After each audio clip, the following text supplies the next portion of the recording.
मुद्द्याच्या आधारे आपण इलेक्शन राहिलेलं असतं. प्रथमतः जिल्हा परिषद सदस्य याचा अर्थच असा आहे की रस्ते, गटर, स्पेविंग ब्लॉक्स, लोकांच्या विविध योजना, दलित वस्तीमध्ये असू देत किंवा महिलांसाठी सक्षमीकरणासाठी असू देत किंवा शेती अवजारे असू देत, जिल्हा परिषद मधून ज्या ज्या योजना येतात त्या योजनेचा लाभ सर्वसामान्य कुटुंबापर्यंत पोहोचवणे हा जिल्हा परिषदचा मुळात अजेंडा असतो.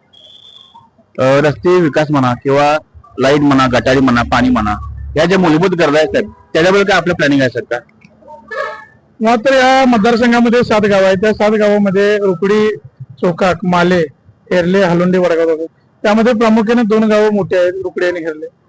तर या 7 गावामध्ये मी या गेल्या 3 वर्षामध्ये कोणतेही पद नसताना खासदार माने साहेबांच्या आशीर्वादावर या मतदारसंघामध्ये 13 कोटी रुपयाचे रस्त्यांसाठी, विविध सभागृह बांधण्यासाठी, ओपन जिम असू देत, स्पेविंग ब्लॉक्स असू देत, गटर्स असू देत, त्या सर्व कामांसाठी 13 कोटी रुपयाचा निधी वेगवेगळ्या योजनेतून आणलेला आहे. महाराष्ट्र शासनाच्या माध्यमातून असो किंवा केंद्र शासनाच्या माध्यमातून असो किंवा जिल्हा परिषदच्या माध्यमातून असो, त्या 7 गावामध्ये कोणतेही पद नसताना सगळ्यांच्या आशीर्वादाने मी या ठिकाणी काम केलंय. त्यामुळं जिल्हा परिषदचा मला मुळात पाया माहीत आहे काय आहे.